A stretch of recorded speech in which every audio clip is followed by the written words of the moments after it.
अस्सलाम वालेकुम ख्वातीन और हज़रात। उम्मीद है आप लोग अपने घरों में होंगे और सेफ़ होंगे।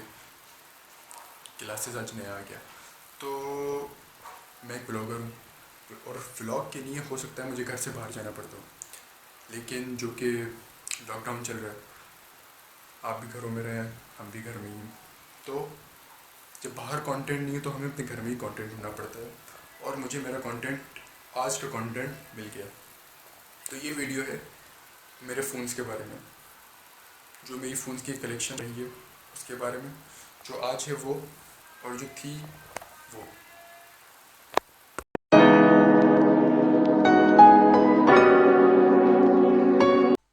मेरे पास सबसे पहले जो फ़ोन आया था वो एक G5 आया था, जो कि आई थिंक 2010 में आया था। मुझे नहीं पता वो रिलीज़ कब हुआ था, लेकिन मेरे पास वो 2010 में आया था। सिल्वर कलर का फ़ोन था, मुझे उसका नाम याद नहीं आ रहा, अगर आएगा तो मैं मेंशन कर दूंगा। और उस फ़ोन के बाद जो मेरे पास फ़ोन आया वो था Q मोबाइल E150, जो मुझे अभी तक याद है उसका नाम। देन वो भी आई थिंक 2011 में आया था। और उसके बाद एक सैमसंग का एक बार फ़ोन आया था। मेरा फ़ोन ख़राब हो गया था हाउस पे में, सी साइड को देख के मैं एक्साइटेड हो गया और वो फ़ोन अल्लाह ताला को प्यारा हो गया, लेकिन वो फ़ोन रिपेयर होकर आ गया था, मगर अभी वो फ़ोन मेरे पास नहीं है। उसके बाद एक सैमसंग का एक बार फ़ोन था, विदाउट कैमरे वाला फ़ोन था वो, उसका भी नाम मुझे याद नहीं है। वो आई थिंक वो भी 2011 में ही था। उसके बाद जो फ़ोन आया वो मोस्ट फेमस फ़ोन उस ज़माने का, नोकिया X101, शायद आपको भी याद होगा फ़ोन। और वो आया था कोई 2012 में मेरे पास। और उसके वो ये जितने भी फ़ोन है ये मेरे पास अभी नहीं है।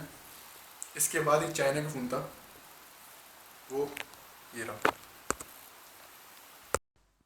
तो ये वो फ़ोन है जो मेरे पास X101 के बाद आया था। इस फ़ोन के साथ भी मेरी बड़ी यादें जुड़ी हुई हैं। क्या लॉक क्यों नहीं खुल रहा इसका? अच्छा, तो पीछे से कुछ ऐसा दिखता है। और इस फ़ोन की बड़ी ख़ास बात थी कि इसकी आधी बॉडी मेटल बॉडी थी। यहाँ से फ़ोन की हालत काफ़ी वाबस्ता है, मतलब क्या वो उर्दू के अल्फाज में भूल गया। इसके स्पीकर उस टाइम के हिसाब से लाउड थे, अभी तो काफ़ी डिम हो गए। एक टॉर्च थी और इसका हेडफोन जैक मेरे ख्याल में ये वाला हेडफोन जैक ही आता था इस फ़ोन में। आई थिंक 2012 में मेरे पास ये फ़ोन आया तो 2013 तक ये फ़ोन मेरे पास रहा था। आगे चलते हैं नेक्स्ट फ़ोन की तरफ।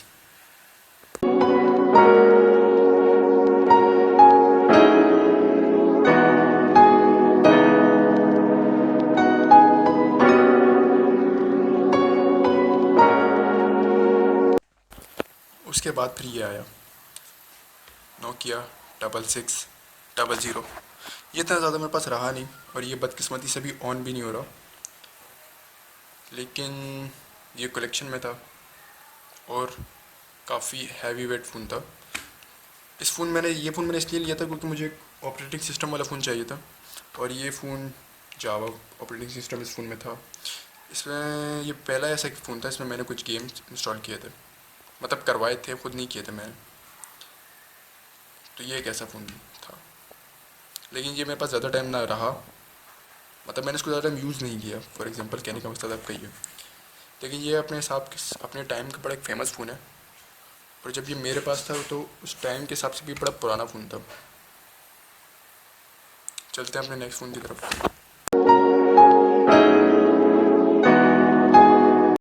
उसके बाद आता है ये 5800। ये एक चाइनीज़ फ़ोन था, ओरिजिनल फ़ोन नहीं है ये, लेकिन ये मेरी लाइफ का सबसे पहला टच स्क्रीन फ़ोन था। मुझे याद नहीं आ रही अब अनलॉक कैसे होता है, वेट, बल्कि हो चुका है। तो आई थिंक इसका ये भी, हाँ सवेरे ये इस तरीके से मूव करता है। मेन्यू बार इसका इस तरीके से था और इसके अंदर बहुत सारी एक चेंज से फीचर्स थे, जैसे इसका ये कीबोर्ड इसके अंदर अटैच हो जाता था। कीबोर्ड अभी काम नहीं कर रहा मेरे ख्याल में, लेकिन इसका ये कीबोर्ड अच्छी तरह अटैच हो जाता है इसके साथ। कहीं कैसे इसका टच स्क्रीन भी काम नहीं कर रहा, लेकिन ये चीज़ बड़ी अमेजिंग थी। और इसमें रोटेशन भी थी इस तरीके से। और इस फ़ोन के साथ इसका एक पेन भी था अटैच था। इस फ़ोन की अभी तो काफ़ी हालत बुरी हो गई। और इसमें एक फ्रंट कैमरा भी मौजूद था और बैक कैमरा इसका फ्लैश के साथ था। एक एंटीना फ़ोन में मौजूद था और इस फ़ोन के साथ इसका एक पेन भी आता था जो अभी भी होगा इसके साथ। तो मैंने अंधेड़ ही दिया उसका साथ दीजिएगा हमारा ज़रा। बेड़ा गर्क हो चुका है फ़िलहाल तो इस फ़ोन का, मगर करना पड़ता है। क्या साउंड है बस। और इस तरीके से इसका एक ये पेन आता है, ये इसका पेन था जो इसका इस तरीके से चलता है। कहीं कैसे इसका टच स्क्रीन काम नहीं कर रहा।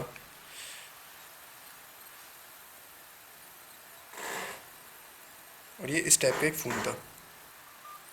ये फ़ोन भी ज़्यादा टाइम मेरे पास नहीं रहा, मगर ये आज भी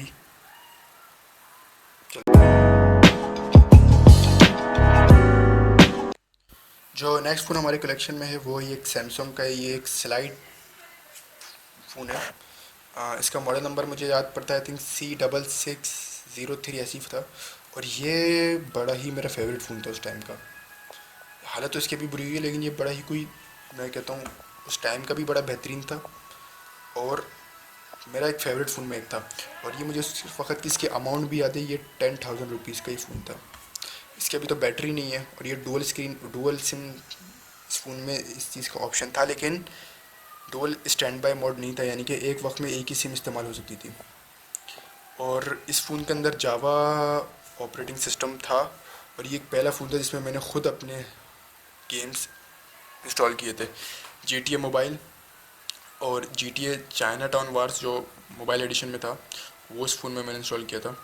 और भी इसके अलावा काफ़ी गेम्स ऐसे थे जो मैंने इंस्टॉल किए थे इस गेम के अंदर, फ़ोन के अंदर। इसका कैमरा 2 मेगापिक्सल कैमरा था, लेकिन उस टाइम के हिसाब से बड़ी कोई अच्छी परफॉर्मेंस थी इस फ़ोन की कैमरे की।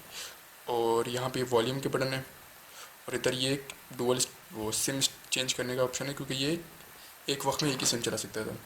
और यहाँ पर जो सैमसंग का उस टाइम पे जो एक चार्जिंग पोर्ट आती थी इस फ़ोन की, मुझे याद नहीं आ रहा कि बल्कि यही इसकी हेडफोन जैक भी यही था। और ये फ़ोन मेरे पास एक अच्छा खासा टाइम रहा और बड़ा ही कोई फेवरेट फ़ोन था मेरा।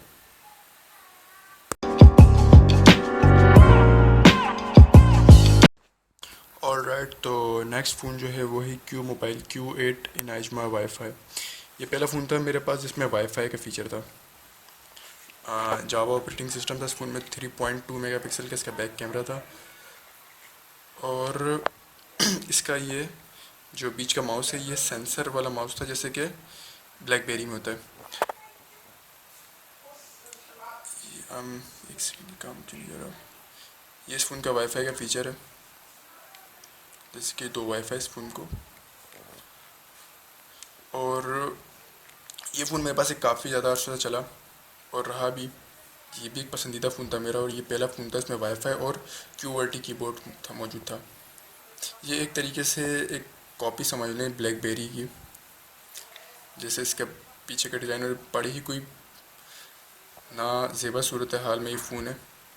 डुअल सिम और एक मेमोरी कार्ड स्लॉट इस फ़ोन में है।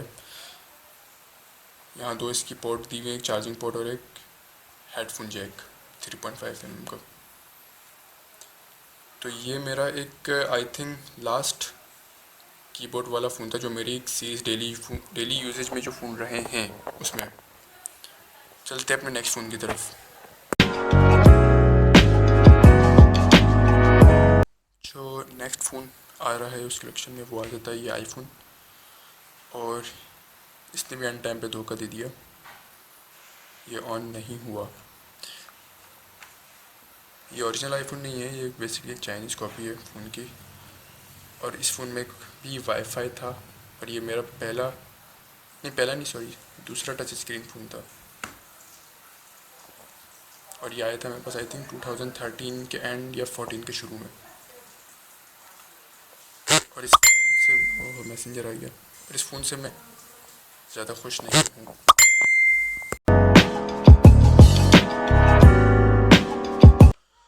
ऑलराइट, तो अब आ जाती है हमारी एक बड़ी ही अहम collection.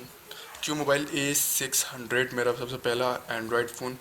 1 GB RAM, 4 GB hard drive, built in memory, 8 GB इसका बैक कैमरा था, 8 मेगापिक्सल इसका बैक कैमरा था और फ्रंट मेगापिक्सल 2 मेगापिक्सल इसका फ्रंट कैमरा था। 5 इंचज़ की स्क्रीन थी इसकी और एंड्रॉयड 4.1.1 जेली बीन। ये फ़ोन आई थिंक मेरे पास आया था 2014 के मिड में आया था और 2016 के मिड में मैंने अपना फ़ोन शिफ्ट कर लिया था, यानी कि चेंज कर लिया था। लेकिन इस फ़ोन के साथ बड़ी ही एक यादें जुड़ी हुई और इसके कैमरा बड़ा ही पसंद था मुझे, पता नहीं क्यों, लेकिन बड़ा ही कोई मेरी स्किल्स थी या इस कैमरे में कोई ऐसी बात थी या क्या थी वजूहत, ये आपको मेरे इंस्टाग्राम के बहुत नीचे की पोस्ट में पता चल जाएगी। लेकिन इस फ़ोन में एक इशू था, वो मेरे साथ मेरी ही गलती थी कि मैंने इस फ़ोन को रूट कर दिया था और करने के बाद रीसेट कर दिया था, जिसकी वजह से इस फ़ोन की मेमोरी डैमेज हो गई थी, बिल्ट इन मेमोरी, और इस फ़ोन में ज़्यादा चीज़ें इंस्टॉल नहीं हो पाती थी। लेकिन इस फ़ोन ने मेरा बड़ा साथ दिया और ये फ़ोन में कभी कोई प्रॉब्लम क्रिएट नहीं हुई, यानी कि हार्डवेयर की कोई प्रॉब्लम इस फ़ोन में क्रिएट नहीं हुई कभी भी लाइफ में, और ना ही ये फ़ोन कभी हैंग हुआ हो। सेकेंड कलेक्शन जो मेरे पास आ जाती है वो आती थी सोनी एक्सपीरिया। इसके यानी कि बाद जो मेरे पास एक कलेक्शन है वो है, जो फ़ोन है मेरे पास था वो था सोनी एक्सपीरिया Z1, जो कि आया था 2016 में और 18 के मिड में वो टूट गया था, उसकी स्क्रीन डैमेज हो गई थी। और उसके बाद जो फ़ोन मेरे पास आया था वो ये जिससे मैं रिकॉर्डिंग कर रहा हूँ, ये सोनी एक्सपीरिया Z3। ये फ़ोन भी आप और वैसे तो जो सोनी एक्सपीरिया का जो Z1 था वो एक ऐसा फ़ोन था जिसमें मैंने ब्लॉगिंग करना शुरू करी थी और यूट्यूब की जो स्टार्टअप था वो मेरा उसी फ़ोन से हुआ था। तो और वो फ़ोन बस मैं 2 साल चला और 2 साल चलने के बाद वो टूट गया, स्क्रीन टूट गई और अब मैं इस फ़ोन पे शिफ्ट कर गया था नोकिया और I think Sony Xperia Z3 पे। ये फ़ोन तो ऑलमोस्ट 2000 आई थिंक 18 के एंड में, इसको भी 2 साल होने वाले हैं।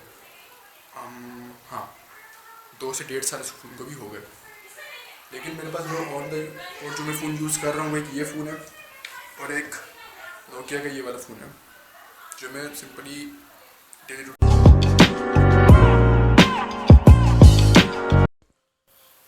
तो ये मेरे इस कलेक्शन का एक बार फ़ोन है जो मैं इस वक्त यूज़ कर रहा हूँ, जो ऑन करंटली मैं फ़ोन जो यूज़ कर रहा हूँ उसमें एक मेरा एक फ़ोन आता है नोकिया 108, जो कि मैं एक डेली पर्पज़ पे यूज़ कर रहा हूँ। इस फ़ोन में कैमरा भी आई थिंक 0.2 मेगापिक्सल होगा, वीडियो होगा, इसका मुझे कोई ज़्यादा इल्म नहीं है। मैसेजेस कॉलिंग्स के लिए मैं ये फ़ोन यूज़ कर रहा हूँ और ये अच्छे खासे टाइम से मेरे पास है, लेकिन यूज़ में ये अभी आया है। इसके बाद एक लास्ट फ़ोन है जो मेरे मेन फ़ोन की कलेक्शन का एक,